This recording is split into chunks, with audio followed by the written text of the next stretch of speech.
హరే కృష్ణ దండప్రణామాలు అందరి భక్తులకి స్వాగతం. ఈరోజు మన శ్రీల ప్రభుపాద లీలామృతం కక్షంలోకి మనం కంటిన్యూ చేస్తున్నాము. గురుదాస్ ప్రభు ఆయన అన్ని ఇస్కాన్ సెంటర్లకి లెటర్ పంపించేశారు.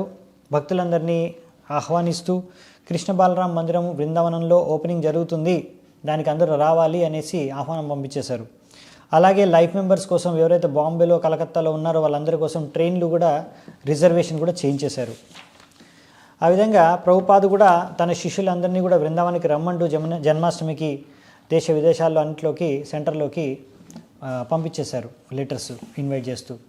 అలా లాస్ ఏంజలీస్లో అయితే ఆయన లెక్చర్ ఇస్తున్నారు. అక్కడ వందలాది మంది భక్తులు కూర్చొన్నారు.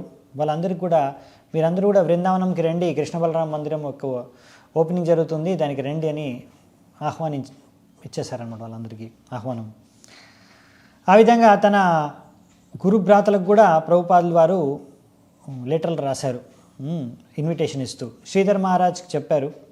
అందులో శ్రీధర్ మహారాజ్ నవద్వీప్లో ఎవరైతే ఉన్నారో ఆయన ప్రభుపాదుల వారి యొక్క నిమంత్రణను ఇన్విటేషన్ని స్వీకరించారనమాట. స్వీకరించి ప్రభుపాదుల వారు ఆయనకి మళ్ళీ రాశారు ఉత్తరం. తప్పకుండా మీరు రావాల్సిందే, అక్కడ మీకోసం మంచి సదుపాయాలని అరేంజ్ చేస్తాము, ఉండడానికి వసతుల్ని. అలాగే చాలా ఈజీ వే ఏంటి అక్కడ రావడానికి, కలకత్తా నుంచి ఎలా బృందావనంకి చేరుకోవాలో ఆ విషయాలు కూడా ప్రభుపాదుల వారు రాశారు ఆయనకి. అంతేకాకుండా ప్రభుపాదుల వారు తన ప్రచారం గురించి కూడా శ్రీధర్ మహారాజ్కి లేఖలో రాశారు. ఏం రాశారంటే, మీకు ఇది తెలిసి మీరు చాలా ఆనందపడతారు, మన పుస్తకాలు బాగా సేల్ అవుతున్నాయి. లాస్ట్ ఇయర్ 4 మిలియన్ల పుస్తకాలని మా వాళ్ళు డివోటీస్ వితరణ చేశారు, అమ్మారు. సో ఈ సంవత్సరం 6 నెలల్లోనే ఆ లాస్ట్ ఇయర్లో అమ్మిన 4 మిలియన్ల పుస్తకాలను అమ్మేశారు. సో నాకు తెలిసి ఈజీగా ఎక్స్పెక్ట్ చేయొచ్చు ఈ ఇయర్ లాస్ట్ ఇయర్ కన్నా 2 పుస్తకాలు వితరణ జరుగుతుందని. ఒకటే డిఫికల్టీ ఏంటంటే, ఇంత పెద్ద ఆర్గనైజేషన్ ఇప్పుడు పెరిగిపోతున్న సంస్థ, దీన్ని మేనేజ్ చేయడానికి చాలా జాగ్రత్తగా చేయాల్సి వస్తుంది. కృష్ణుడి యొక్క కృప వల్ల అంత సక్రమంగా జరుగుతుంది. ఇంకా ప్రచారం యొక్క టూర్ గురించి చెప్తే, నాకు కొంచెం కష్టంగా ఉంది ఇప్పుడు, ఎందుకంటే హార్ట్లో కొంచెం ట్రబుల్ ఉంది, ఇప్పుడు కూడా అలాగే ఉంది. అయినా కానీ నేను ప్రచారం కోసం అని అన్ని చోట్ల వెళ్తున్నాను. ఎందుకంటే ఇక్కడ ఉన్న యువత ఎవరైతే ఉన్నారో, అమ్మాయిలు అబ్బాయిలు, వాళ్ళందరికీ కూడా ప్రేరణ ఇవ్వడానికి నేను సొంతంగా కృషి చేస్తున్నాను.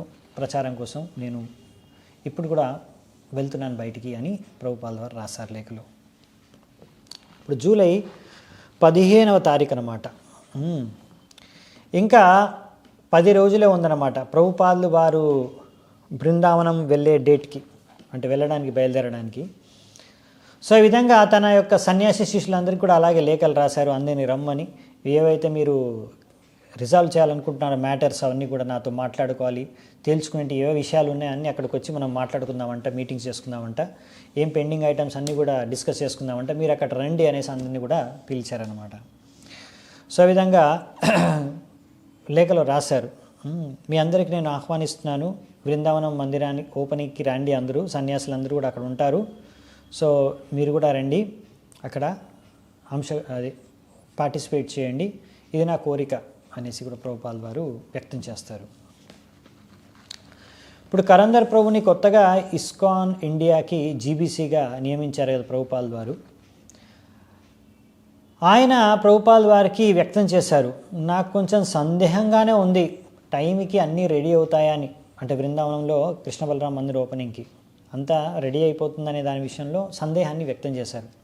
సో ప్రభుపాదుల వారు లాస్ ఏంజలీస్ నుంచి ఉత్తరం రిప్లై చేశారు ఆయనకి. ఏమని, ఈ యొక్క ఉత్సవం ఏదైతే ఉందో, మందిరం ఓపెనింగ్ ఫెస్టివల్ అనేది చాలా వైభవంగా జరగాలి.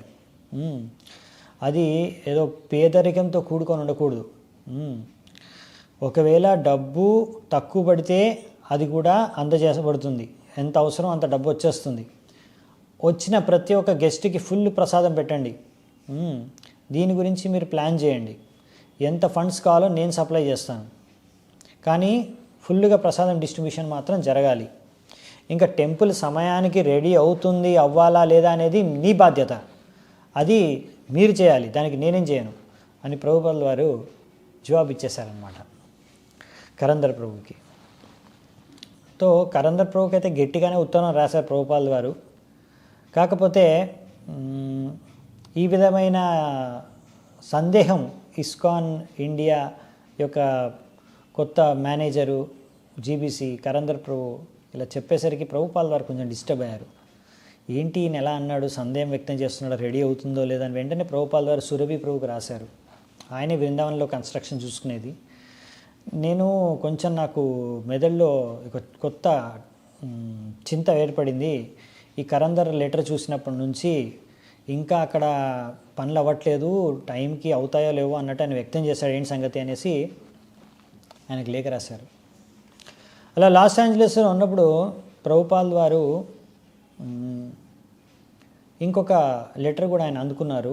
లండన్ రథయాత్ర ఏదైతే వచ్చే నెలలో జరగబోతుందో అది క్యాన్సిల్ అయిపోయింది. అక్కడున్న లోకల్ అథారిటీస్ క్యాన్సిల్ చేసేసారు. ఎందుకు అంటే పోయిన సంవత్సరంలో రథయాత్ర చేసినప్పుడు చాలా ట్రాఫిక్ జాము అయిందంట, ట్రాఫిక్ ప్రాబ్లం వచ్చాయి అనేసి ఆ సమస్యల కారణంగా ఈసారి పర్మిషన్ ఇవ్వలేదు. సో ప్రభుపాల్ వారు అన్నారు, ఏంటిది ఇలాంటి కారణాల వల్ల మన రథయాత్ర ఆపేస్తారా? వాళ్ళు రిలీజియస్ డిస్క్రిమినేషన్ అంటే ఇలా మతానికి ఈ మతం వాళ్ళకి అనే మనం అంటే ఈ పర్టికులర్ రిలీజియన్ డిస్క్రిమినేట్ చేసి ఇలా చేస్తున్నారు. సో అక్కడ చాలామంది లండన్లో మన భారతీయులు ఉంటారు. సో అక్కడున్న వాళ్ళందరూ కూడా వెళ్ళి అక్కడ అంబాసిడర్ని కలిస్తే, ఆయన రిక్వెస్ట్ చేస్తే, ఆ మ్యాటర్ ఏందో అక్కడ మహారాణి ముందుంచితే సో వెంటనే ఏదైనా జరగవచ్చు. ఇక్కడ మన మెల్బోర్న్లో కూడా అక్కడ ఒక రెవరెండ్ పవెల్ ఆయన కూడా మనకి మద్దతుగా క్రిస్టియన్లు అందరూ కూడా కంగారు పడకండి, ఈ హరే కృష్ణ వాళ్ళు ఈ యొక్క ఇస్కాన్ వాళ్ళందరూ కూడా మంచివారే, ఏం కంగారు పడాల్సిన అవసరం లేదని ఆయన స్టేట్మెంట్ ఇచ్చాడు. అది కూడా చూపించవచ్చు. సో ఈ విధంగా పోలీసులు పర్మిషన్ ఇవ్వట్లేదనేసి మనం మన చేసుకునే ఉత్సవాన్ని ఆపేసుకుంటామా? ప్రభుపాల్ వారు ఇలా ప్రశ్నించారు. ఏంటిది, వాళ్ళు ట్రాఫిక్ మేనేజ్ చేసుకోలేకపోతే అది వాళ్ళ సమస్య, దానికి మనం ఎందుకు మన ఉత్సవాన్ని ఆపుకోవాలి? సో అది వాళ్ళు చేయలేకపోతున్నారు, అది వాళ్ళ ప్రాబ్లం. సో ప్రభుపాల్ వారు అన్నారన్నమాట, ఒకవేళ ఇలా వాళ్ళు పర్మిషన్ మనకి ఇవ్వకపోతే మనం ఏం చేయాలంటే హైడ్ పార్క్ దగ్గర రథాన్ని అయితే నిర్మించేసేయండి, ఫెస్టివల్ చేయాల్సిందే. రథ యాత్ర అవ్వకున్నా పర్వాలేదు కానీ ఉత్సవం అయితే జరగాల్సిందే. మీరేం చేస్తారంటే విగ్రహాల్ని పల్లకిలో ట్రఫల్గర్ స్క్వేర్ వరకు తీసుకెళ్ళండి. ఉత్సవంలో రథం అక్కడే ఉంటుంది, ఎక్కడ తయారు చేస్తారో అక్కడే పెట్టండి, పర్వాలేదు. అది రథం కలగకున్నా పర్వాలేదు, కానీ మనము విగ్రహాల్ని పల్లకిలో తీసుకెళ్ళిపోదామంట. సో ఈ విధంగా పోలీస్ పర్మిషను తీసుకోండి ఈ విధంగా చేసుకోవడానికి. తర్వాత అక్కడికి వెళ్ళిన తర్వాత ట్రఫల్గర్ స్క్వేర్కి వెళ్ళిన తర్వాత అక్కడ ప్రొటెస్ట్ చేయండి అందరూ కలిసి, ఇలా మమ్మల్ని రథయాత్ర చేయనివ్వట్లేదనేసి. కాకపోతే రథం కనిపించాలి, జనాలందరికీ క్లియర్గా అర్థం కావాలి, ఈ పోలీసు వాళ్ళు మన రథయాత్రను సరిగ్గా చేయనీయకుండా అడ్డుకున్నారు అనే విషయం అందరికీ అర్థం కావాలి. సో ప్రభుపాల్ వారు మళ్ళీ అది చెప్పారనమాట. సో ఆయన చెప్పారు, మా గురు మహారాజ్ గారు ఇలా అనేవారు, ప్రాణ ఆచే జార్ సేహుతు ప్రచార్, ఎవరి దగ్గర అయితే ప్రాణం ఉందో వాళ్ళు ప్రచారం చేయాలి అని. ఎందుకంటే చనిపోయిన వాళ్ళు ప్రచారం చేయలేరు కదా. అంటే ఒకవేళ మీ దగ్గర ప్రాణం ఉంటే, మీ దగ్గర జీవం ఉంటే మీరు తప్పకుండా మృతదేహంలాగా ప్రవర్తించకుండా ప్రచారం చేయండి అని. ఒకవేళ మీ దగ్గర ప్రాణం ఉండి కూడా ప్రచారం చేయట్లేదంటే మీరు మృతదేహంతో సమానం అదనమాట దాని అర్థం. డైరెక్ట్గా చెప్పేశారు ప్రభుపాల్. నా గురు భ్రాతలు ఉన్నారు చాలామంది, చనిపోయిన వాళ్ళతో లెక్క అనేస్తున్నారు ప్రభుపాల్ ద్వారా. అందుకని ఇంకా అంతేకాకుండా నేను ఇన్ని ప్రచార కార్యాలు చేస్తుంటే వాళ్ళు చూసి ఈర్చిపడుతున్నారు. కాబట్టి వాళ్ళ దగ్గర ప్రాణం లేదు. ఒకవేళ మీరు సరదాగా హాయిగా జీవించుకోవాలనుకుంటే దానికోసం భగవంతుడిని చూపించి అలా పడుకొని ఉంటే దినమంతా, అంటే టైం అంతా కూడా అలా స్పెండ్ చేస్తే అది ఇంకా మన యొక్క ఉద్యమం యొక్క వైఫల్యానికే నిదర్శనం అని చెప్తున్నారు ప్రభుపాల్ వారు. అంటే చెప్పేది ఏంటంటే మనము మందిరాలు విగ్రహాలని పూజించేది కట్టుకునేది జస్ట్ చూయించుకొని డబ్బులు సంపాదించుకొని హాయిగా తినపడుకోవడం కోసం కాదు, ప్రచారం చేయడం కోసం అనే విషయాన్ని చెప్పడానికి ఇక్కడ ప్రభుపాల్ వారు ఇలా అన్నారనమాట. సో ఈ విధంగా ప్రభుపాల్ వారు అందుకనే ఇలాంటి ఎంతో ముఖ్యమైన ఫెస్టివల్ ఉత్సవమైన రథయాత్ర నిలిచిపోయే పరిస్థితి వచ్చిందనేసి చాలా బాధపడుతూ ప్రభుపాల్ వారు అది బాధను సహించలేక ఇలా అన్నారు. సో ప్రభుపాల్ వారు అన్నారు, అరే వాళ్ళు ఏం రూల్స్ పెట్టుకుంటారో చెప్పండి, అన్ని రూల్స్ మేము పాటిస్తాం కానీ ఫెస్టివల్ జరగాలి అని ప్రభుపాల్ వారి యొక్క కోరిక అనమాట వ్యక్తం చేశారు.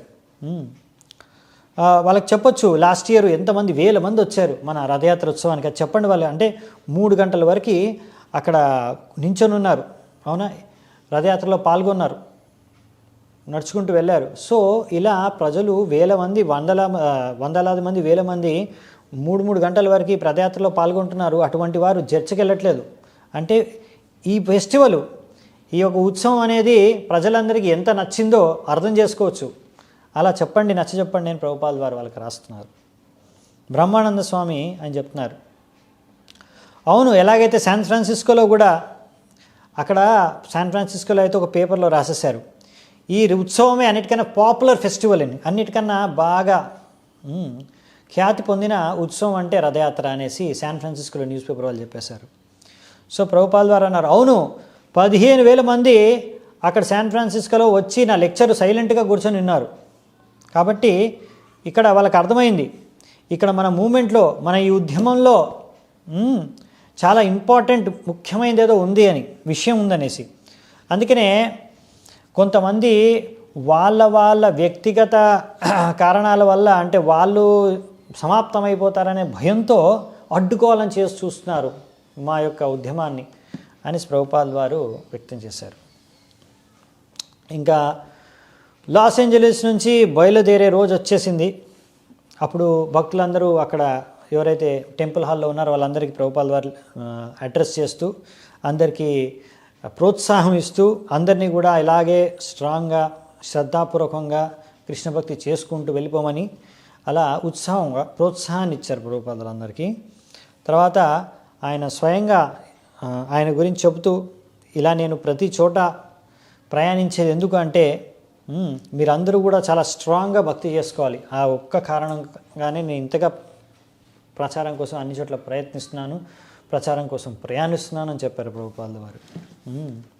సో నేను మీకు ఏదైతే ప్రోగ్రాం ఇచ్చానో ఆ ప్రోగ్రాం సరిగ్గా ఫాలో అయితే మీరు స్ట్రాంగ్గా ఉంటారు. అలాగా మీరు ఈ ప్రచారాన్ని, ఈ కార్యక్రమాన్ని మీ పాశ్చాత్య దేశాల్లో ప్రచారం చేయండి. మీరందరూ చాలా తెలివైన వాళ్ళు, అందుకని మీరు అందరూ ఈ విషయాన్ని గ్రహించారు. కాబట్టి మీరు ఇప్పుడు ఏదైతే గ్రహించారో అది అలాగే అనుసరించండి, తప్పకుండా మీ యొక్క జీవితాలు సక్సెస్ఫుల్ అయిపోతాయి, ధన్యం అయిపోతాయి అని చెప్పారు.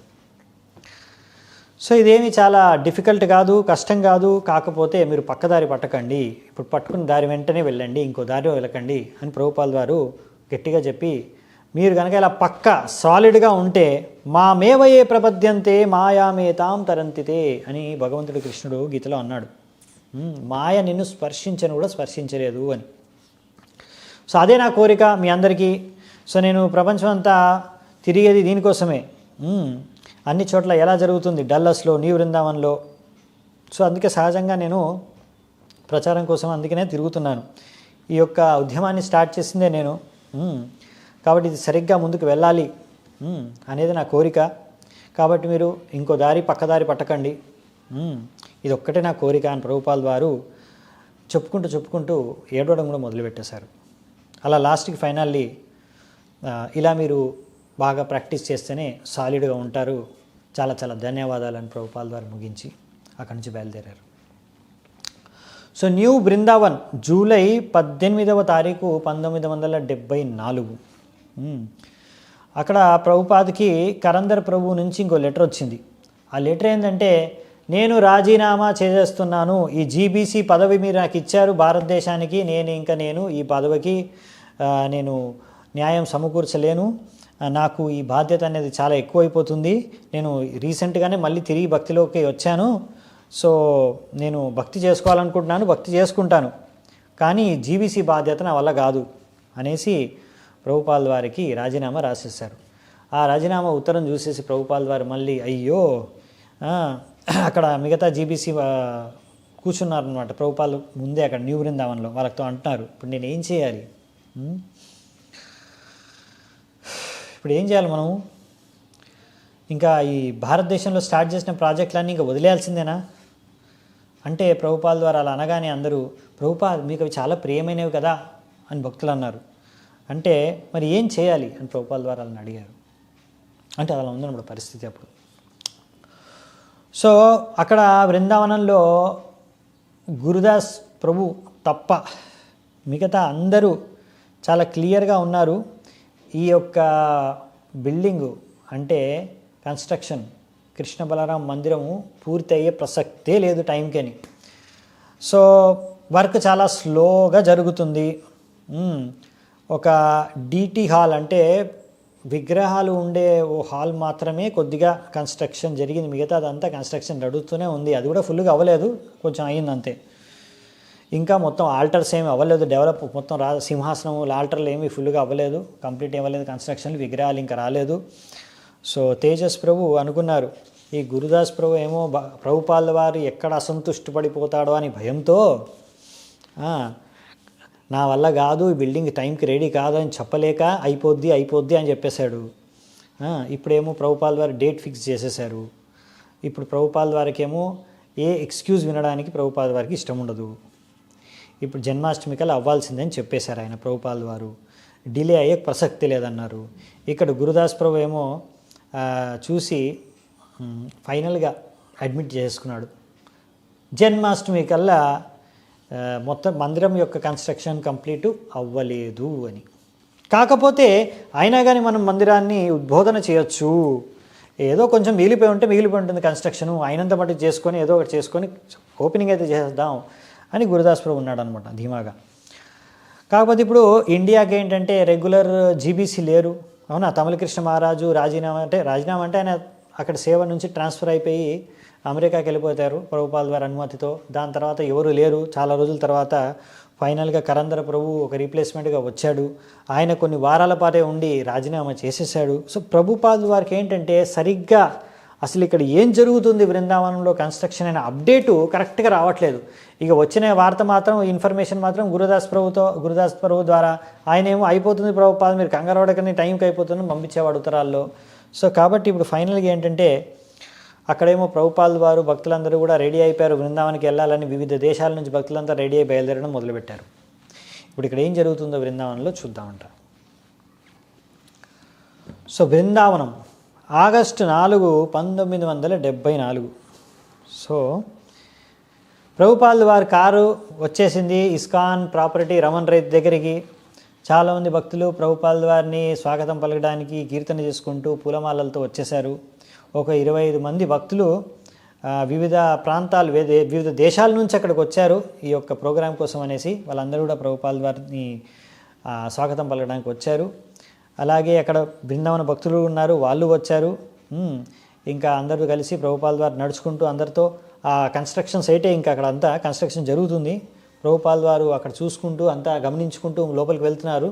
చూసుకుంటూ అంతా అక్కడే బ్రిక్స్, శాండు, ఇటుక, సిమెంటు అన్నీ అక్కడే ఉన్నాయన్నమాట.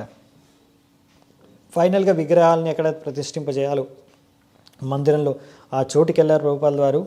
క్లియర్గా కనిపిస్తుంది ఇంకా ఏమీ సంపూర్ణం అవ్వలేదు కన్స్ట్రక్షను, ఇంకా చాలా మిగిలి ఉంది అని చాలా క్లియర్గా ప్రభుపాల్ వారికి అర్థమైపోయింది. వాట్ ఈస్ దిస్, ఏంటిది అని ప్రభుపాల్ వారు ప్రశ్నించారు. అలా మొత్తం అన్ని చూస్తూ మొత్తం టూర్ చేస్తూ ఇక్కడ ఏం లేదు కదా, ఎక్కడుంది మందిరం. గురుదాస్ ప్రభు ఉన్నారు. ఓ గురుదాస్ ఏంటి మందిరం అయిపోయిందను ఎక్కడ? సురభి ప్రభు ఎక్కడ? గురునానరావు ప్రభు ఎక్కడ? మందిరం అవ్వలేదు కదా ఇంకా ఎవరెవరైతే అక్కడ బాధ్యత వహించారో వాళ్ళందరిని అడిగారు. అందరు తెల్లమొహాలు వేసేసారు. సో ప్రభుపాల్ వారు చాలా కోపం వచ్చేసింది. ఇలా మీరు ఎలా చేయగలరు ఇలా? అప్పుడు అక్కడికి చాలా దేశాల నుంచి కొంతమంది భక్తులు ఆల్రెడీ వచ్చారు కదా, వాళ్ళందరూ మాట్లాడడం మొదలుపెట్టారు. అవును కదా, కరెక్టే కదా. వాళ్ళు గుసగుసలు మొదలు పెట్టుకున్నారన్నమాట. ప్రభుపాద్ అన్న నిజమే కదా, మందిరం కంప్లీట్ అవ్వలేదు, ఎలా ఓపెన్ అవుతుంది అని. అప్పుడు ప్రభుపాద్ వారికి ఒక భక్తుడు, కానీ ప్రభుపాద్ ఇప్పుడు మరి భక్తులందరూ విదేశాల నుంచి వచ్చేస్తున్నారు. ప్రభుపాల్ వారు వెంటనే ప్రభుపాల్ వారు అన్నారు, వాళ్ళని రావద్దని చెప్పండి, ఇక్కడ మందిరము ఓపెనింగ్ ఇంకా జరగదు, చెప్పేసేయండి అందరికీ అనేసి ప్రభుపాల్ వారు ఇంకా ఫైనల్గా కుండ బదులు కొట్టేశారు. ఇంకా ఈ ఓపెనింగ్ జరిగే ప్రసక్తి లేదని. సో ప్రభుపాల్ వారు చాలా కోపంగా ఉన్నారు. ఇప్పుడు ఆయన చూస్తేనే అందరికీ భయం వేస్తుంది. అక్కడ భక్తులందరూ కూడా ఇప్పటివరకు చాలా జాలీగా ఆయన చుట్టూ తిరుగుతున్నారు. ఇప్పుడు ప్రభుపాల్ వారు అన్నారు, మీరు ఇలాంటి మందిరాన్ని ఓపెన్ చేయాలనుకుంటున్నారా? అలా కోపంగా ప్రభుపాల్ వారు అక్కడ అంటున్నారు అందరితో. అప్పుడు హరికేష్ ప్రభుపాద్ ఆల్టర్ రెడీ అయిపోయింది అంటే ఆయన జపాన్ నుంచి ఆయన కూడా ఓపెనింగ్ కోసం ఇప్పుడే వచ్చాడు, అక్కడ మనం విగ్రహాన్ని ప్రతిష్ఠ చేసుకోవచ్చు అని చెప్పబోతున్నారు. ప్రభుపాల్ వారు అన్నారు, ఇది మందిరం కంప్లీట్ అవ్వలేదు, దీన్ని ఓపెన్ చేయలేము అని ప్రభుపాల్ వారు గట్టిగా వేశారు. ఈ మందిరం కంప్లీట్ అవ్వలేదు అని ప్రభుపాల్ వారు ఖచ్చితంగా చెప్పేశారు. తర్వాత ప్రభుపాల్ వారు ఇంకా కోపంగా తన రూమ్లోకి నడుచుకుంటూ వెళ్ళిపోయారు. ఆయనతో పాటు అక్కడ ఎవరైతే బాధ్యత వహించారో అక్కడ బృందావనంలో ఉండే మేనేజర్స్, కన్స్ట్రక్షన్కి సంబంధించిన వాళ్ళందరూ కూడా ప్రభుపాద్తో పాటు రూమ్కి వెళ్ళారు. ఇంకా మిగతా వాళ్ళందరూ కూడా ఎంత దూరంగా ప్రభుపాల్ వరకు ఉంటే ఇప్పుడు అంత మంచిది, ప్రభుపాల్ వారి వల్ల మనం దూరంగా ఉండే మనం రక్షించబడతామన్నట్టుగా భయంతో దూరంగానే ఉన్నారు. సురభి ప్రభు యొక్క వైఫ్ అయితే భార్య భగవంతుడి దగ్గరికి వెళ్ళేసి ప్రార్థన చేసుకుంటుంది, ప్రభుపాల్ వారి యొక్క కోపం నుంచి, క్రోధం నుంచి మమ్మల్ని రక్షించండి అని. సో ఆ విధంగా ఇప్పుడు ప్రభుపాల్ వారు రూమ్కి వెళ్ళిన తర్వాత అక్కడ ఆయన కోపం ఇంకా రెట్టింపు పెరిగిపోయిందనమాట. ఇంకా గట్టిగా ప్రభుపాల్ వారు ఈ గురుదాస్ ప్రభు పైన అరవడం మొదలుపెట్టారు. ఏందంత మిస్మేనేజ్మెంట్, నువ్వే అంత ఇలాంటి తప్పు చేసావని, సక్రమంగా ఏది చేయలేదని. తర్వాత సురభి ప్రభుని తిట్టారు. దాని తర్వాత అక్కడ ఉన్న వాళ్ళందరినీ కూడా తిట్టారనమాట. ఎవ్వరు కూడా అప్పుడు ప్రభుపాల్ వారికి ఎందుకు జరగలేదు అనే కారణం కానీ, ఇంకా ఏం చేయొచ్చు అనే సలహాలు కానీ ఇవ్వడానికి ఒక్కరికి కూడా సాహసం లేదు. అందరు ఇంకా వణికిపోయారు. సో ఇంక అందరూ తెల్లమొగలు వేసుకొని నించున్నారు అక్కడ, డిప్రెస్ అయిపోయారు, ఏం చేయాలన్నట్టుగా, ఏం చేస్తాం అన్నట్టుగా. అప్పుడు ప్రభుపాల్ వారు తర్వాత ఫైనల్గా, సరే జరిగింది ఏదో జరిగింది, కనీసము విగ్రహాలు స్థాపించడానికి ఆల్టర్ డిటి రూమ్స్ అన్నా రెడీ అవ్వగలుగుతాయా టైంకి, అంటే ఓపెన్ చేయడానికి ఆలోచిస్తున్నారు. ఇంకా ప్రభుపాల్ ఛాన్స్ ఏమైనా ఉందేమో అని. సురభి ప్రభు వైపు చూస్తే సురభి ప్రభుకి అన్నారు ప్రభుపాల్ వారు, this is an insult to our society, ఇది మన సంస్థకి ఒక అవమానం. ఏమనుకుంటారు జనాలందరూ కూడా, అన్ని చోట్ల మనమేమో అనౌన్స్ చేసేసాం, అందరినీ పిలిచేసాం, రండి రండి రండి అని ఆహ్వానించేసాం. అప్పుడు వెంటనే మెల్లిగా సురభి ప్రభు భయపడుతూనే ప్రభుపాల్ వారితో, ప్రభుపాద్ ఎవరికీ తెలీదు, మనం ఇంకా మందిరం ఉద్బోధన చేస్తున్నామని ఇక్కడ ఎవరికి తెలియదు, బృందావనంలో ఎవరిని మేము పిలవలేదు, ఎందుకంటే ఎవరైనా సరే ఇక్కడ చూస్తే వాళ్ళకి అర్థమైపోతుంది ఇది ఇంకా మందిరం అవ్వలేదు, ఓపెన్ అయ్యే ప్రసక్తి లేదని, కాబట్టి మేము ఎవరిని పిలవలేదు, కాబట్టి ఎవరికేం తెలియదు ఇక్కడ మందిరం ఓపెన్ అవ్వబోతుందనే విషయం ఎవరికి ప్రచారం అవ్వలేదు ఇక్కడ అని ప్రభుపాల్ వారు చెప్పేశారు. ప్రభుపాల్ వారు అదేంటి అంటే మీరు ప్రచారం చేయలేదా, ఎవరికి ఇక్కడ నిమంత్రణ ఇవ్వలేదా అంటే, ఇంకా ఇవ్వలేదు ప్రభుపాద్ బృందావనం వాసులకి అని చెప్తానమాట. ప్రభుపాల్ వారికి ఇంకా కోపం వచ్చేసి, ఇదంతా మోసం, మీరంతా మోసం చేశారు. ఇంకా కోపంతో, ఇంకా ఎంతో అసంతుష్టితో వాళ్ళందరినీ చూస్తూ ప్రభుపాల్ వారు, ఎలాగైనా సరే మనం ఓపెన్ చేయాలి జన్మాష్టమి కల్లా, ఛాన్స్ ఏమైనా ఉందా ప్రభుపాల్ వారు అన్నారు సురభి ప్రభుతో. సురభి ప్రభు అన్నారు, శ్రీ ప్రభుపాద్ ఇప్పటివరకు డోర్స్ కూడా రెడీ అవ్వలేదు, ఆ కార్పెంటర్ ఇంకా వుడ్ చెక్క కట్ చేస్తున్నాడు, కార్పెంటరీ వర్క్ నడుస్తుంది అంటే అవ్వదు అన్నట్టుగా మాట్లాడారు అనమాట. ప్రభుపాల్ వారు యమునా మాతాజీ వైపు చూసి అడిగారు, నువ్వు చెప్పు ఏమైనా ఓపెనింగ్ చేయడానికి ఛాన్స్ ఉన్నాయని. ప్రభుపాల్ వారికి అన్నారు, అలా అడిగానే యమునా మాతాజీ అన్నారు, విగ్రహాలకి కావాల్సిన సామాగ్రి అంతా మేము పర్చేజ్ చేసుకున్నాము, కాకపోతే సింహాసనం ఇంకా రెడీ అవ్వలేదు, సో నీ యొక్క ఒపీనియన్ ఏంటి అని యమునా మాతాజీని అడిగారు. ఆమె అన్నది, నాకు అస్సలు యోగ్యత లేదు మాట్లాడడానికి ప్రభుపాద్, నాకు ఈ అధికారం లేదు, కాకపోతే నాకైతే ఇక్కడ అనిపించేది ఏంటంటే ఇది అసంభవం, ఇప్పుడు ఇక పూజారి కూడా లేదు పూజ చేయడానికి ఇక్కడ మనకి, కాబట్టి అంటే కష్టం అని ఆమె చెప్పేసింది అనమాట. ఇంకా ప్రభుపాల్ వారికి అర్థమైపోయింది, అంటే ఇంకా ఛాన్స్ లేదు, ఇంకా మందిరం ఓపెన్ చేసే ఛాన్స్ లేదని ప్రభుపాల్ వారు గ్రహించి, సరే ఇంకా మనం ఓపెనింగ్ చేయంలే, కానీ దేశ విదేశాల నుంచి ఎంతమందిని మనం ఆహ్వానించాం రమ్మని. మీరేమో నాకు ఏం సరిగా చెప్పలేదు. ఇక్కడ ఇలా జరుగుతుంది అనుకోవాలి. ఇప్పుడు ఏం చేయాలి చెప్పండి? సరే, ఎప్పుడు ఓపెన్ చేయగలం చూద్దాం అని ప్రభుపాల్ వారు ప్లాన్ చేస్తున్నారు. ఇప్పటికైతే కాదు, జన్మాష్టమికి, దీపావళికి అవుతుందా?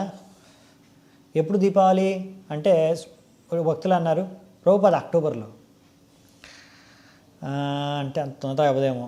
ప్రభుపాల్ అన్నారు సరే భక్తి సిద్ధాంత సరస్వతి ఠాకూర్ అపియరెన్స్ డే కల్లా రెడీ అవుతుందా అని రెడీ అవ్వగలదేమో అని ఒక డివోటీ సజెస్ట్ చేస్తే, అది డిసెంబర్ ఆఖరి వరకు కదా అంటే ప్రభుపాల్ వారు సైలెంట్గా ఉన్నారు.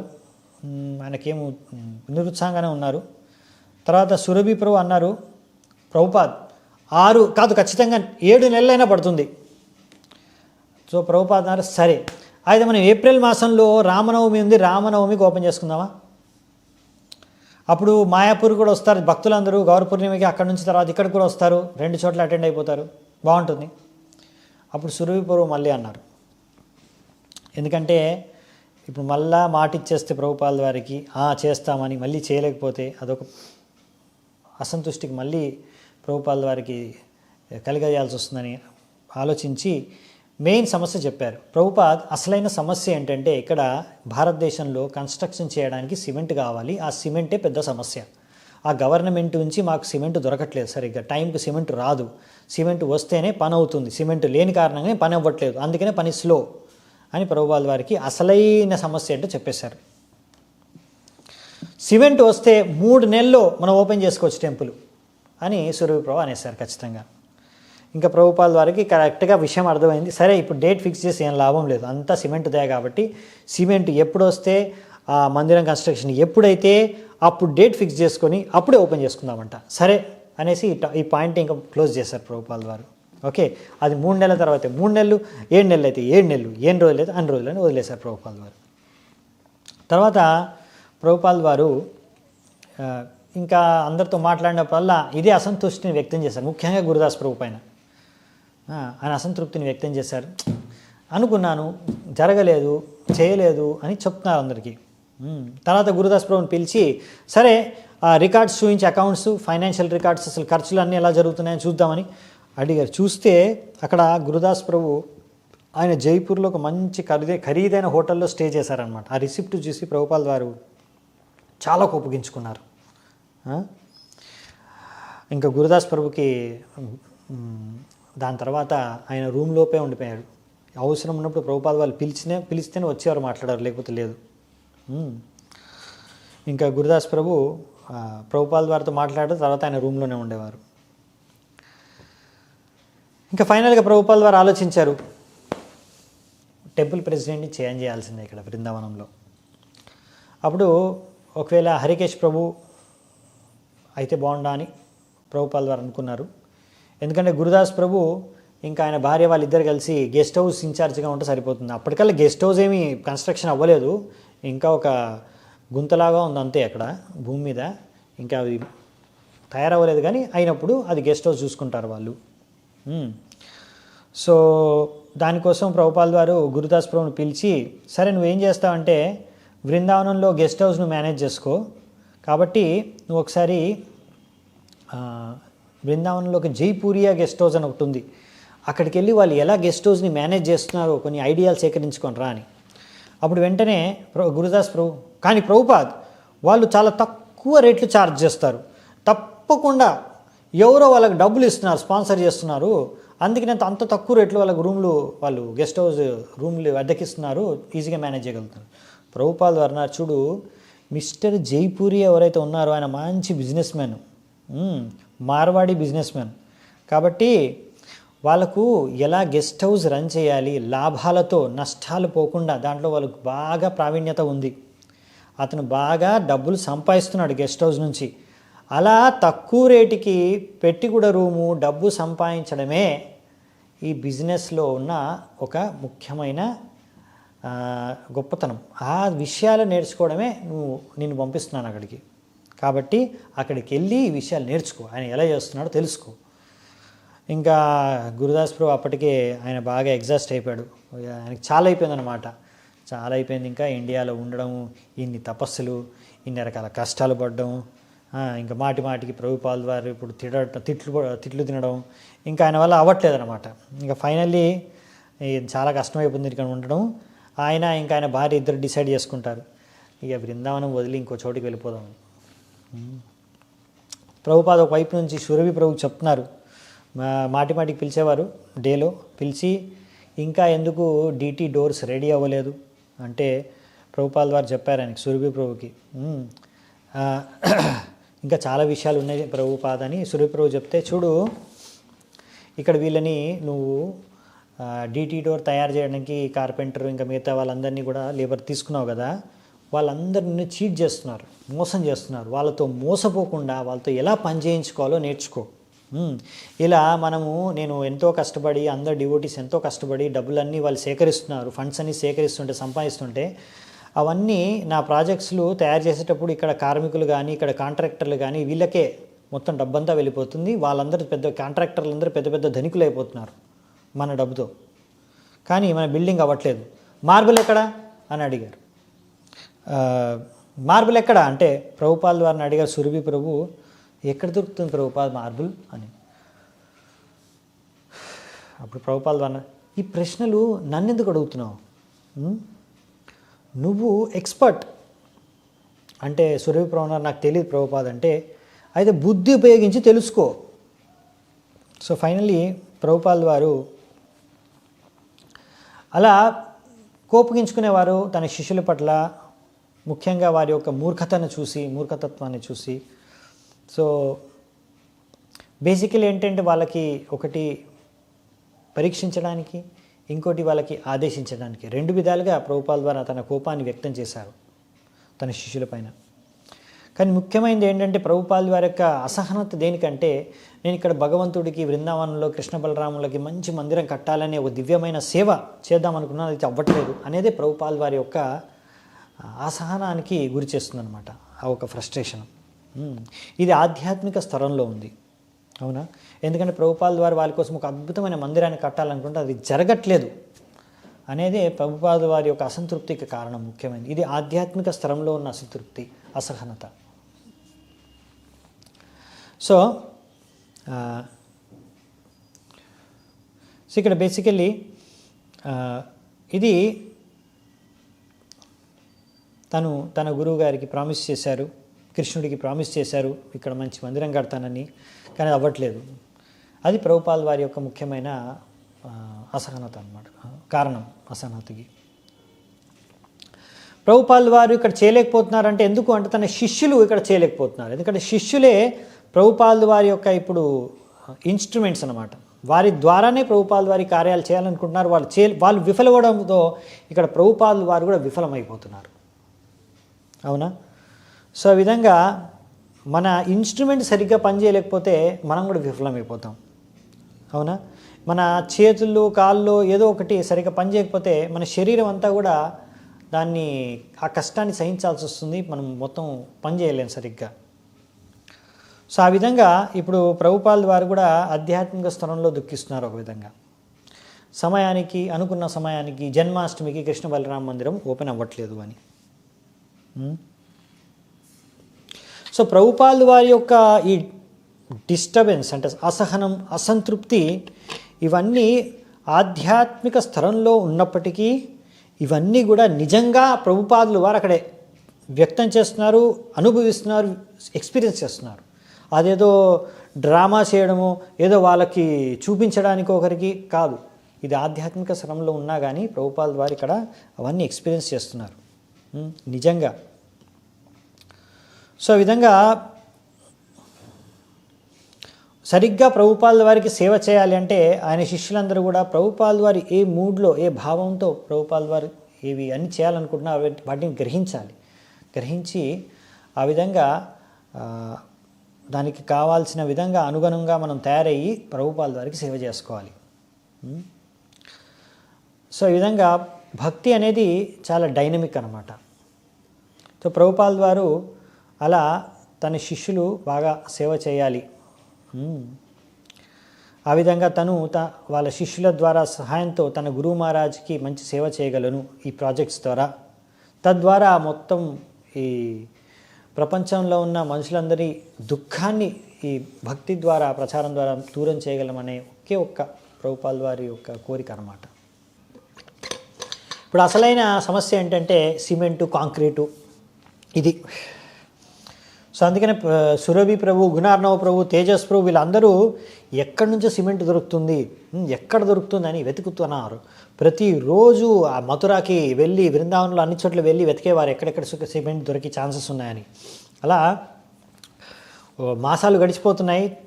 ఫైనల్లీ వాళ్ళకి సిమెంటు లభించింది.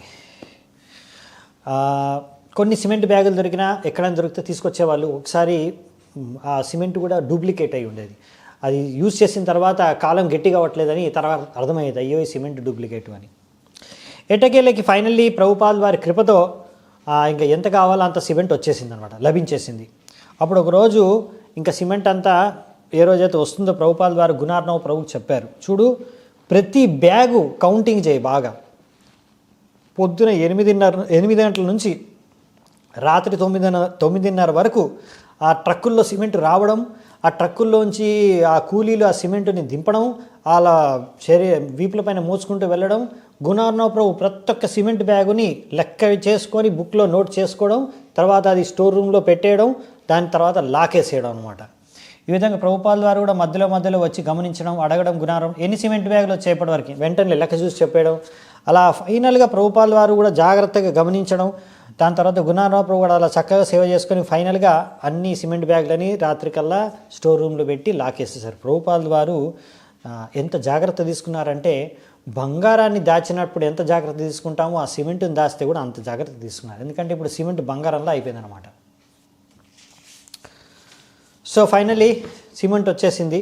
ఓకే, ఇప్పుడు పనులు జరుగుతున్నాయి. ఇక్కడేమో ప్రభుపాల్ వారు ఆగస్టు 12వ తారీఖు, అప్పటికి ప్రభుపాల్ వారి యొక్క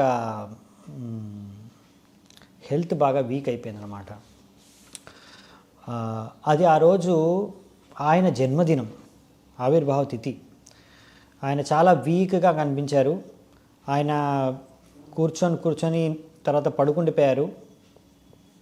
ఇంకా తర్వాత రోజు అయితే ఇంకా వీక్ అయిపోయారు, నించోలేకపోయారు. ఇంకా తర్వాత ఆయనకి ఆకలి కూడా ఆగిపోయింది, ఇంకా ఆకలి ఇవ్వట్లేదు ఏమి. ఫీవర్ వచ్చేసి 104. ఈ విధంగా లోకల్ డాక్టర్ వచ్చి చూసి ప్రభుపాల్ వారికి మలేరియా అనేసి నిర్ధారణ చేశారు. దానికి కావాల్సిన ఔషధాలు ఇచ్చారు. ప్రభుపాల్ వారు కొద్దిగా 1-2 సార్లు తీసుకున్న తర్వాత నేను తీసుకోనని నిరాకరించేశారు. ఇంకో డాక్టర్ వచ్చి చూసి ఆయన ఇంకో ఔషధాలు రాశాడు. ప్రభుపాల్ వారు అన్నారు, చూడండి ఈ డాక్టర్లను నా దగ్గరికి తీసుకురాకండి, ఇంకా ఏ డాక్టరు నా రోగాన్ని నయం చేయలేడని ప్రభుపాల్ చెప్పేశారు. అది ఆగస్టు మాసం. ఆ మాసంలో అది వానాకాలం, వానలు వస్తున్నాయి. ఆ కాలంలో చాలామంది వ్యాధిగ్రస్తులు అవుతున్నారు భక్తులందరూ కూడా. శృతకీర్తి ప్రభు ఆయన ఎప్పుడైతే ప్రభుపాదులు సర్వెంట్గా సేవ చేస్తున్నారో ఆయనకి మలేరియా వచ్చింది. కులాద్రి ప్రభు ఎవరైతే బృందావనంకి వచ్చారో ఈ మందిరం ఓపెనింగ్ కోసం అనేసి, ఆయన సరే అని ఆయన సేవ మొదలుపెట్టాడు, ఆయనకి కూడా మలేరియా వచ్చేసింది. ఈ విధంగా చాలామంది భక్తులు అక్కడ ఉన్న వాళ్ళందరూ కూడా బృందావనంలో ఆ సమయంలో మలేరియా, జాండీస్, డిసెంట్రీ, ఇంకా రకరకాల వ్యాధులతో, పొట్ట వ్యాధులతో వాళ్ళందరూ కూడా చాలా రకాల కష్టాలు పడ్డారు. అప్పుడు వాతావరణం కూడా బాగాలేదు, దినంలో బాగా వేడి, ఎండ, తర్వాత వాన, తర్వాత ఇదంతా హ్యూమిడ్ క్లైమేట్ అనమాట. అంతేకాకుండా రకరకాల ఆ టైంలో దోమలు, రకరకాల ఇలాంటి ఇన్సెక్ట్స్ అన్నీ కూడా కనిపించడం. ఈ విధంగా కొన్ని రోజులు మళ్ళీ ఆకాశంలో అంతా మబ్బుగా ఉండడం, సడన్గా టెంపరేచర్ కూడా పెరిగిపోవడం. సో ఈ విధంగా సూర్యుడు వచ్చినప్పుడల్లా ఆయన వేడికి మళ్ళీ మొత్తం తేమంతా కూడా ఆవిరైపోవడం. అంటే ఈ విధంగా అట్మాస్ఫియర్ చాలా అన్కంఫర్టబుల్గా ఉందన్నమాట, బాగాలేదు వాతావరణం. సో బృందావనంలో అన్ని మాసాల కన్నా అన్నిటికన్నా అన్హెల్దీ సీజన్ అనమాట ఆ టైంలో ప్రభుపాల్ వారి పరిస్థితి ఇంకా క్షీణించిపోయింది. అప్పుడు భక్తులందరూ కూడా చాలా భయపడ్డం మొదలుపెట్టారు. ఏంటి ప్రభుపాల్ వారు మరి ఆయన ప్రాణానికే ముప్పు అన్నట్టుగా భయపడిపోయారు, ఏమవుతుందో అని. ఫైనల్గా ప్రభుపాల్ వారు బెడ్ మీదే ఉంటున్నారు. ఆయన రూమ్లోంచి బయటికి తీసుకొచ్చి అక్కడ కూలర్ దగ్గర పెట్టారు ప్రభుపాల్ వారిని. ఈ విధంగా ప్రభుపాల్ వారికి మసాజ్ చేసేవారు రెగ్యులర్గా. ప్రభుపాల్ వారు ఏమి తినేవారు కాదనమాట. కొన్ని గ్రేప్స్, కొంచెం ఆరెంజ్ అలా తినేవారు అంతే. ప్రభుపాల్ వారు అలా ఒకసారి అనేశారు, మా నాన్న కూడా ఇలాగే ఏమీ తినకుండానే చనిపోయారు అని. అది విన్న తర్వాత భక్తులందరికీ ఇంకా ఇంకా బెంగ పెట్టుకున్నారు ప్రభుపాదుల పైన, ఏం జరుగుతుంది ఏంటని. ఇంకా భక్తులందరూ కూడా వేరు గోస్వాముల యొక్క సమాధుల దగ్గరికి వెళ్ళి ప్రభుపాదుల వారి కోసం ప్రార్థన చేయడం మొదలుపెట్టారు. హరికేశ్ ప్రభు అక్కడ ప్రభుపాదుల వారి రూమ్ దగ్గర కూర్చొని కీర్తన చేయడం మొదలుపెట్టాడు. అది విని ప్రభుపాదుల వారికి బాగా నచ్చింది. ప్రభుపాదుల వారు అన్నారు, ఈ కీర్తన వల్లనే నాకు ప్రాణం వస్తుంది, ఈ కీర్తన కంటిన్యూస్గా ఉండాలని. అప్పటి నుంచి ఇంకా భక్తులు అక్కడ వరుసగా ఒకరి తర్వాత ఒకరు కొద్దిసేపు కీర్తన చేసుకుంటూ కంటిన్యూస్గా కీర్తన చేయడం అనేది ప్రభుపాదుల వారి రూమ్ దగ్గర మొదలైంది. అంతేకాకుండా భక్తులు అందరూ ఏం చేశారంటే అప్పుడు ఈ విధంగా కీర్తన చేయడం మొదలుపెట్టారు. అప్పుడు ప్రభుపాదుల వారు ఫైనల్గా చెప్పారు అసలైన కారణం ఏంది, ఎందుకు ఆయనకి ఇలాంటి వ్యాధి లేకపోతే ఇలాంటి క్షీణించిపోతుంది రోగం అని. ప్రభుపాదుల వారు అన్నారు, నా యొక్క అస్వస్థతకి ముఖ్యమైన కారణం ఏంటంటే ఇస్కాన్లో ఉన్న నాయకులు, నేతలు, లీడర్స్ అందరూ కూడా చేస్తున్న పాపాలు. 80% మంది అందరూ కూడా స్ట్రిక్ట్గా నియమాలు పాటించట్లేదు. ఇలా అన్నారు ప్రభుపాదుల వారు. బృందావనంలో కూడా కొంతమంది భక్తులు పొద్దున్న 4 లేవట్లేదు నిద్రలోంచి. సో ప్రభుపాదుల వారు ఈ విధంగా ఎక్కువ మాట్లాడలేదు, కొద్దిగా మాట్లాడారు. గాను ఇదే కారణం అని కొద్దిగా మాటల్లోనే చెప్పిన ప్రభుపాదుల వారు ఇది విన్న భక్తులందరి హృదయాలన్నీ పగిలిపోయాయి. అందరికి చాలా సిగ్గేసింది. ప్రతి ఒక్కరు అనుకున్నారు, నా కారణంగా ప్రభుపాదుల వారు బాధపడుతున్నారు, ఎంత తప్పు చేశాం మేము భగవంతుడా అనేసి భక్తులందరూ వెంటనే ఎవరెవరైతే నిర్లక్ష్యంగా ఉన్నారో నియమాల పట్ల అందరూ కూడా ఇప్పుడు చక్కగా భక్తి చేసుకోవడం, నియమాలు పాటించడం, ఇప్పుడు అందరూ సీరియస్గా అయిపోయారనమాట, చక్కగా పాటిస్తున్నారు. మార్నింగ్ భాగవతం క్లాస్లో కూడా ఒక భక్తుడు ఎవరైతే క్లాస్ ఇస్తున్నారో ప్రభుపాదుల వారి పుస్తకాల నుంచి చెబుతున్నారు, దీక్షా సమయంలో కృష్ణుడు అన్ని పాపాలని ఆయన గ్రహించేస్తాడు, అవునా? అలాగే గురువు గారు కూడా కృష్ణుడికి ప్రతినిధి, ఆయన కూడా సమస్త పాపాలన్నింటినీ కూడా తీసేసుకుంటారు. కాకపోతే కృష్ణుడు అనంతం కాబట్టి ఎన్ని పాపాలు ఆయన మింగేసినా, ఆయన తీసేసుకున్న తన భక్తులవి ఆయనకి ఏమీ కాదు. కాకపోతే ఆధ్యాత్మిక గురువుకి ఆయన శుద్ధమైన వ్యక్తే, కానీ ఆయన ఒక సీమ ఉందన్నమాట. ఆయన అనంతం కాదు భగవంతుడిలాగా, ఆయన ఒక సీమితమైన శక్తి ఉంటుంది. కనుక కొంచెం ఈ యొక్క శిష్యుల యొక్క పాపాల యొక్క ఫలాల్ని కూడా గురువు గారికి భోగించవలసి వస్తుంది. దాని కారణంగా అప్పుడప్పుడు వాళ్ళు అస్వస్థతకి గురవుతారు. సో జీవ గోస్వామి అందుకనే చెప్పారనమాట మన ఆచార్యులు, గురువు గారికి ఎప్పుడైనా సరే ఆధ్యాత్మిక గురువుకి ఎక్కువ మంది శిష్యులని స్వీకరించకూడదు. ఇదొక ప్రాబ్లం ఉంది ఇందులో. ఎందుకంటే వారి కర్మనంతా కూడా గ్రహించాలి, అది ఓవర్లోడ్ అయిపోవచ్చు, దాని కారణంగా వారు ఇలా అస్వస్థతకు గురవచ్చు అని. కానీ దీక్షా సమయంలో అయితే ఎలాగో గురువు గారు శిష్యుడి యొక్క కర్మల్ని తీసుకోవాల్సి వస్తుంది ఆయన.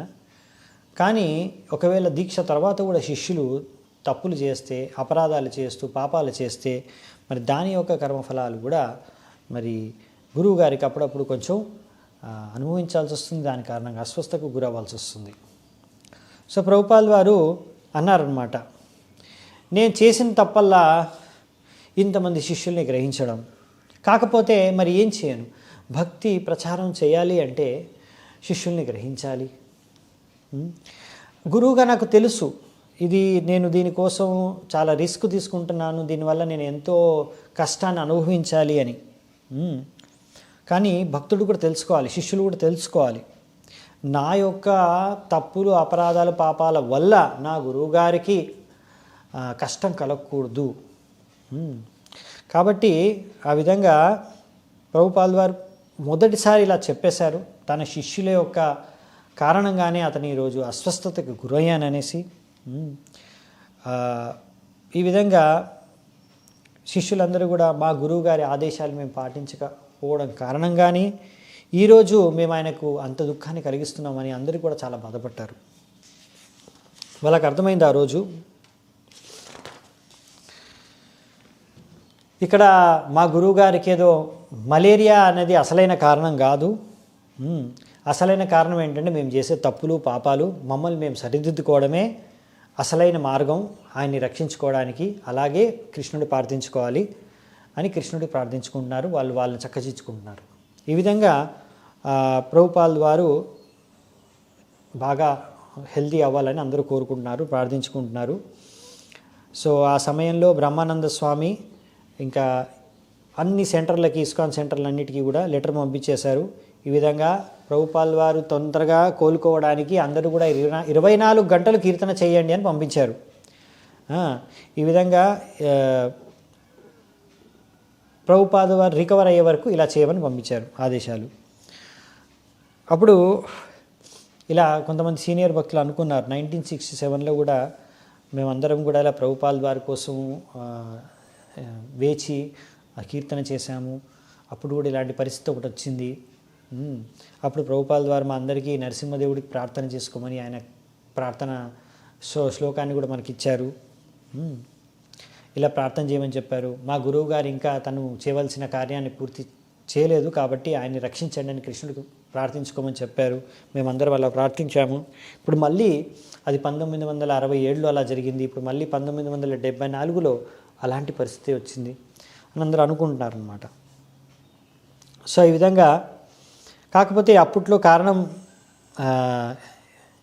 ఏమున్నా ఇప్పుడు మాత్రం ప్రభుపాల్ వారు స్వయంగా చెప్పారు, ఇదొక్కటే 80% నా యొక్క లీడర్సు ఎవరైతే మా శిష్యులో వాళ్ళు సరిగ్గా పాటించట్లేదు నియమాలు అని. అందుకే నేను బాధపడుతున్నాను ఈరోజు అనే విషయాన్ని మాత్రం బ్రహ్మానంద స్వామి ఎవరికి పంపించలేదు. ఎందుకంటే అది తట్టుకోవడం కష్టమని, చాలా హెవీ అని. సో ప్రభుపాల్ వారేమో బృందావనంకి వచ్చారు. ఇక్కడ ఒక కృష్ణ బలరామ మందిరం ఓపెనింగ్ జరుగుతుంది చేయాలి అనే ఉద్దేశంతో. కానీ ఇప్పుడు అది జరగలేదు. ఇప్పుడు అందరూ వ్యాధులతో మునిగిపోయారు. ఇప్పుడు ప్రభుపాల్ వారిని కూడా బాత్రూమ్ వరకు కూడా వెళ్ళాలి, తీసుకుపోవడానికి కూడా ఆయన సర్వెంట్ మూసుకొని ప్రభుపాల్ని వెళ్ళాల్సి వస్తుంది. ఇప్పుడు ప్రభుపాల్ వారి కోసం రెగ్యులర్గా కీర్తన జరుగుతుంది, ఆయనకి మసాజ్ చేస్తున్నారు భక్తులు, ఆయన కోసం ప్రార్థించుకుంటున్నారు, ఇవన్నీ చేసుకుంటూ ఉన్నారు. కానీ ప్రభుపాల్ వారు సంపూర్ణంగా కృష్ణుడిపైనే ఆధారపడి వెయిట్ చేస్తున్నారు. మళ్ళీ నేను కోలుకున్న తర్వాత మళ్ళీ యథావిధిగా కృష్ణుడి యొక్క సేవను నేను కొనసాగిస్తానని. ఆ విధంగా కృష్ణుడి యొక్క కృపను ఆశిస్తూ ప్రభుపాల్ వారు సహిస్తూ ఉన్నారు. తర్వాత సడన్లీ ఆ టైంలో గవర్నర్ ఆఫ్ ఉత్తరప్రదేశ్ ఆయన్ని కలవడానికి వస్తున్నారు అని ఒక లేఖ వచ్చింది. అది ఆయన ఆ గవర్నర్ ఏంటంటే ఒక ముస్లిం, అక్బర్ అలీ. అప్పుడు అక్కడ ఏరియాకి సందర్శించడానికి దేనికి వస్తే అక్కడ ప్రభుపాల్ వారి ఒక ఫ్రెండ్ ఉన్నారు, సేట్ బిషేన్ చంద్ అని. ఆయన గవర్నర్ యొక్క మంచి ఫ్రెండ్ కూడా. కాబట్టి గవర్నర్ని ఇలా ప్రభుపాల్ వారు టెంపుల్ని విజిట్ చేయమని చెప్పారు. ఆ విధంగా ప్రభుపాల్ వారు ఉన్న ఈ టెంపుల్ని విజిట్ చేయడానికి గవర్నర్ వస్తున్నాడు. ప్రభుపాల్ వారు అనుకున్నారు, ఒకవేళ ఈ గవర్నరు కనుక మనకి హెల్ప్ చేస్తే, ఇలాంటి పర్మిషన్ ఉన్నాయి కదా, ఈ స్టీలు సిమెంటు వీటికి పర్మిషన్లకు ఈజీగా మనకి ఇచ్చేస్తే మన మందిరం అనేది బాగా తొందరగా పని అయిపోతుంది కన్స్ట్రక్షన్ అనుకొని ప్రభుపాల్ వారు ఎలాగైనా సరే ఈ గవర్నర్తో కలవాలి, మాట్లాడాలి అని అనుకున్నారు. ఇప్పుడు ప్రభుపాల్ వారి హెల్త్ ఏంటంటే నించొనే పరిస్థితి కూడా లేదు సరిగ్గా. సో అలాంటి సమయంలో ఇప్పుడు గవర్నర్ దగ్గరికి వెళ్ళి కలవడం అనేది చాలా కష్టంతో కూడుకున్న పని. ఆయనేమో నేను కలుస్తానని చెప్పారు ప్రభుపాల్ వారు. కానీ భక్తులేమో లేదు మీరు ప్రభుపాల్ వారు మీరు రెస్ట్ తీసుకోండి, మేము చూసుకుంటామంటే ప్రభుపాల్ వారు లేదు, నేనున్నాను, నేను మాట్లాడతాను గవర్నర్తో, సరిగ్గా టేబుల్ చైర్ అన్నీ అరేంజ్ చేయండి, గవర్నర్ కోసం మంచి ప్రసాదం కుక్ చేయండి, మన డివోటీస్ ఆర్డర్ ఇచ్చారన్నమాట, అంత మంచి ఫీస్ట్ ప్రసాదం అరేంజ్ చేయండి, ఇంకా వెల్కమ్ చేయడానికి గవర్నర్కి అన్ని మంచి ఏర్పాట్లు చేయండి, నేను వెళ్ళి గవర్నర్తో మాట్లాడతాను కూర్చొని అని ప్రభుపాల్ వారు చెప్పారు. సరే అనేసి అన్ని ఏర్పాట్లు చేస్తున్నారు. ప్రభుపాల్ వారు చాలా సిక్గానే ఉన్నారు, అస్వస్థతనే ఉన్నారు. కానీ ఆయన శృతికీర్తి ప్రభుపాల్ వారి ఆదేశం ప్రకారం ప్రభుపాల్ వారికి మంచి సిలుకు ధోతి కట్టి ఫ్రెష్ తిలకం ప్రభుపాల్ వారు అప్లై చేసుకోవడానికి ట్రై చేస్తుంటే ప్రభుపాద్ సొంతంగా తిలకం పెట్టుకుంటా ట్రై చేస్తున్నాడు. ఆయన మామూలుగా ఈజీగా పెట్టేసుకున్నారు ప్రభుపాల్ వారు. ఇప్పుడు ప్రభుపాల్ వారికి 5 నిమిషాలు పట్టింది తిలకం పెట్టుకోవడానికి. సో ఫైనల్గా రెడీ అయ్యారు ప్రభుపాల్ వారు. ఎప్పుడైతే రెడీ ఉన్నారో ప్రభుపాల్ వారు చెక్ చేశారు, నా తిలకం ఓకేనా అని.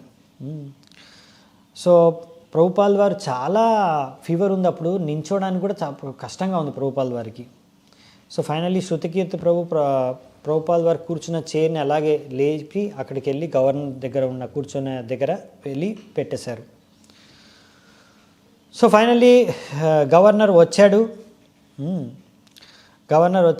గవర్నర్ కోసం అనేసి అన్నీ బాగా అరేంజ్మెంట్స్ చేశారు. రెడ్ కార్పెట్ వెల్కమ్ చేశారు మొత్తం.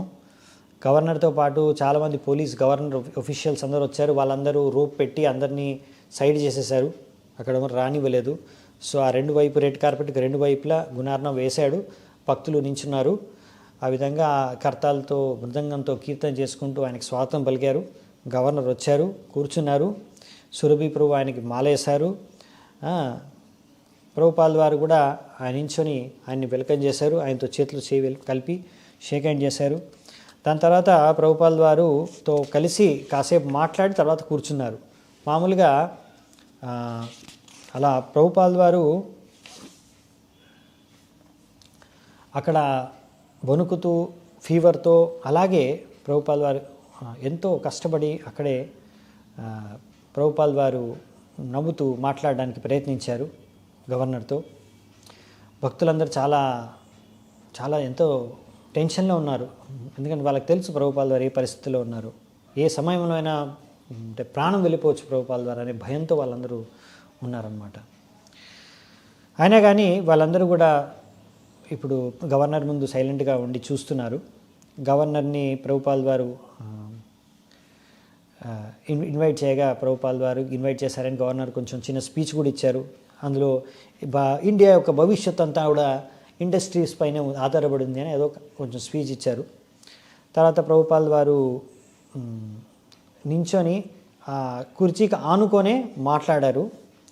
ప్రభుపాల్ వారు అంటే ఆయన ఇప్పుడు అంత హెల్తీగా లేరు, అయినా కానీ ప్రభుపాల్ వారు కష్టపడి మాట్లాడారు. గత 2 వారాలుగా ప్రభుపాల్ వారు ఎక్కువగా మాట్లాడలేదు, కానీ ఇప్పుడు 20 నిమిషాలు ప్రభుపాల్ వారు మాట్లాడారు. ప్రభుపాల్ వారి మాటల్ని కూడా గవర్నర్ ఎంతో శ్రద్ధగా విన్నారు. తర్వాత ప్రభుపాల్ వారు వాళ్ళతో పాటు కూర్చొని ఒక 15 మంది మినిస్టర్స్ వచ్చారు ఆయనతో పాటు, వాళ్ళందరితో కలిసి కూర్చొని ప్రసాదం తీసుకున్నారు. దాని తర్వాత గవర్నర్ వెళ్ళిపోయారు. ప్రభుపాల్ వారు ఇంకా తర్వాత తన రూమ్లోకి వెళ్ళి బెడ్ మీద పడుకున్నారు. అప్పుడు ఆయన టెంపరేచర్ 105 degrees. సో ఈ విధంగా పొలిటికల్ గెస్ట్లు వాళ్ళందరూ మినిస్టర్లు వచ్చారు, మిలిటరీ అంతా వచ్చారు, వెళ్ళిపోయారు. అందరి తర్వాత అంతా కూడా నార్మల్ అయిపోయింది, సైలెంట్ అయిపోయింది. ఇంకో 2 వారాల వరకు ఇలాగే కొనసాగింది. దాని తర్వాత ఫైనల్గా ప్రభుపాల్ వారి యొక్క జ్వరం ఆయన వదిలి వెళ్ళిపోయింది. ఇప్పుడు మళ్ళీ ఆ వానాకాలం కూడా ముగిసిపోయింది, వానలు కూడా ఆగిపోయాయి. కాకపోతే ఇంకా కన్స్ట్రక్షన్ మాత్రం ఇంకా కంప్లీట్ అవ్వలేదు, అలాగే ఉంది. సో ఫైనల్గా ప్రభుపాల్ వారి దృఢ సంకల్పం కారణంగా మళ్ళీ ప్రభుపాల్ వారు కోలుకున్నారు. ప్రభుపాల్ వారి యొక్క సంకల్పాన్ని చూసి భక్తులందరిలో కూడా సంకల్ప శక్తి పెరిగిపోయింది. వాళ్ళందరూ కూడా ఇప్పటి నుంచి ఏమాత్రం డిలే చేయకుండా, ఏమాత్రం నిర్లక్ష్యం చేయకుండా, అలసట చూపించకుండా కృషి చేస్తాము.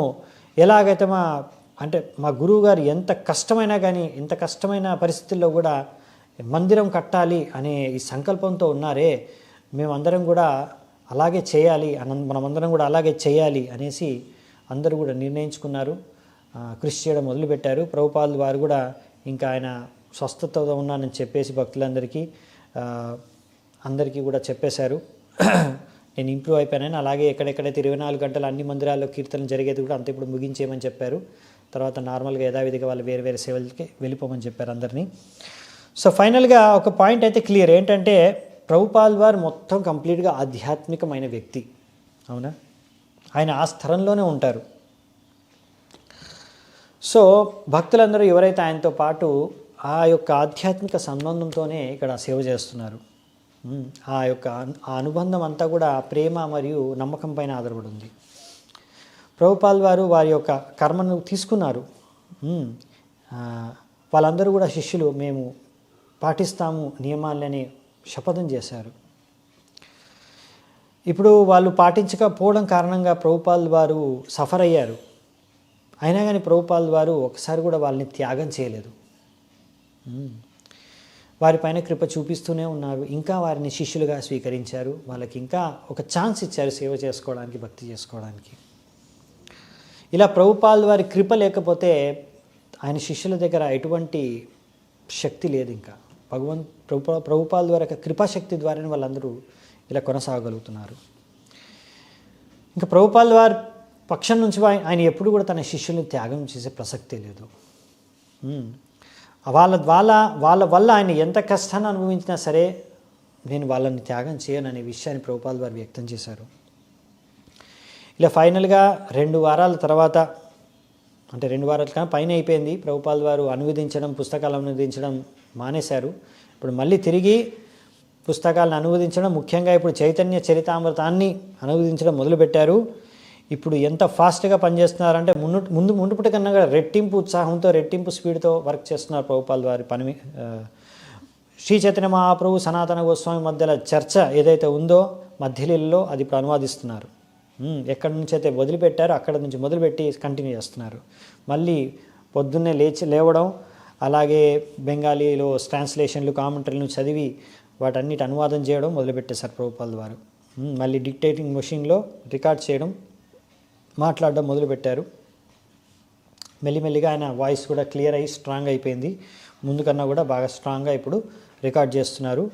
సో ఫైనల్లీ ఇప్పుడు బృందావనం నుంచి ఇక్కడ బయలుదేరే సమయానికి ప్రభుపాల్ వారు మళ్ళీ మునుపట కన్నా కూడా ఫాస్ట్గా ప్రతిరోజు 2 టేప్స్ రికార్డ్ చేసి పంపించేస్తున్నారు.